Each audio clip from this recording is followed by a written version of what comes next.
అబ్బా నవాబు కేఫ్ అంటే సూపర్ అబ్బా, నిజంగాను తిరగలేదు భయ్యా. సినిమా అంటే నిజంగా చాలా చాలా బాగుంది. తండ్రి కొడుకు కెమిస్ట్రీ అదిరిపోయింది. అలాగే తేజు, అశ్విని అబ్బా హీరో హీరోయిన్లుగా చాలా బాగా చేశారు. నిజంగా ఒక తండ్రి కొడుకులో ఆ ప్రేమ అంటే ఏంటనేది సినిమా చూపించారు. నిజంగా సినిమా అంటే చూస్తాం చెప్పి నిజంగా టీ తాగినంత ఆనందంగా ఉంది. ఎవ్వరూ కూడా మిస్ అవ్వద్దు. కెమిస్ట్రీ చాలా బాగుంది. అంటే ఒక తండ్రిని అర్థం చేసుకునే కొడుకులు బయట ఉంటారు.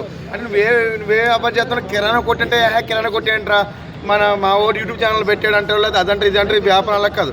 ఇది ఫస్ట్లో అర్థం చేసుకోకపోయినా మధ్యలోంచి ఉంటుంది స్టోరీ. అయితే మనసు పిండేస్తుంది భయ్య. రాజీవ్ కనకాల గారి స్టోరీ ఏంటి, తండ్రి కొడుకులు, అలాగే తల్లి ప్రేమ, అలాగే అలా అన్నయ్యది చాలా బాగుంది. ఇలాంటి స్టోరీ అయితే ఇంత ముందు ఏది రాలేదు. ఎన్నో కాలేజ్ స్టోరీలు, ఎన్నో లవ్ స్టోరీలు వచ్చినాయి, కానీ ఇలాంటి స్టోరీ అనేది అయితే ఎప్పుడు రాలేదు. మీ అందరూ కూడా తప్పకుండా వెళ్ళి చూడాల్సిన సినిమా. ఇడ్లీ కొట్టు లాగా ఉంది అని అంటున్నారు, నిజమేనా? ఇడ్లీ కొట్లు అంటే ఇడ్లీ తెల్లైతే ఇడ్లీ అనవా నువ్వు? తెల్లైతే ఇడ్లీ అంటావు. టీ తాగరు, ఎవరు తాగరు. ఆ టీ అనేది మధురం ఏంటనేది ఈ టీ తాగితేనే తెలుస్తుంది. ఈ సినిమా చూస్తేనే దాని అర్థం అనేది తెలుస్తుంది. తప్పకుండా కూడా నవాబ్ కేఫ్ సినిమా బట్టి తప్పకుండా చూడండి. మంచి టీ లాంటి సినిమా అబ్బయ్య, సూపర్ భయ్య. ఆయన నవాబ్ కేఫ్ సినిమా అయితే చాలా అంటే చాలా బాగా నచ్చింది నాకు నిజంగా. అంటే అమ్మాయి లవర్ ఎవరైనా ఉంటారు, కానీ టీ లవర్ మాత్రం అసలు చాలా అంటే చాలా మంది, అందరు ప్రతి ఒక్కరు టీ లవర్సే ఉంటారు అన్న, చాయ్ లవర్స్. ప్రతి ఒక్కరు సినిమా చూడండి, మీ అందరికి చాలా అంటే చాలా బాగా నచ్చుతుంది. తండ్రి కొడుకుల మధ్యలో బాండింగ్ కానీ ఆ ఎమోషన్ కానీ చాలా అంటే చాలా బాగా వర్కౌట్ అయింది అనమాట.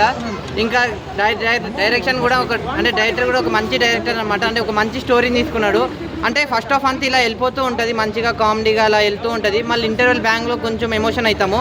మళ్ళీ ఆ క్లైమాక్స్ వచ్చేసరికి అసలు వేరే లెవెల్ అన్న, నెక్స్ట్ లెవెల్ స్టోరీ అనేది నాకైతే చాలా అంటే చాలా బాగా నచ్చింది. శివన్న యాక్టింగ్ కూడా ఇరుగా తీసేసిందని చెప్పాలి. ఇంకా రాజు గారు అసలు బతుకుతారా చనిపోతారా అని అసలు మనం అనుకోలేము. అంటే అసలు గెస్ కూడా చేయలేము అనమాట, అలా ఉంది స్టోరీ కూడా.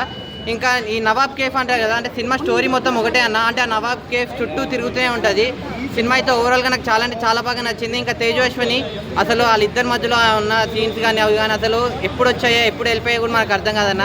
ఎందుకంటే అంత మంచి సీన్స్, అంత మంచి డైలాగ్స్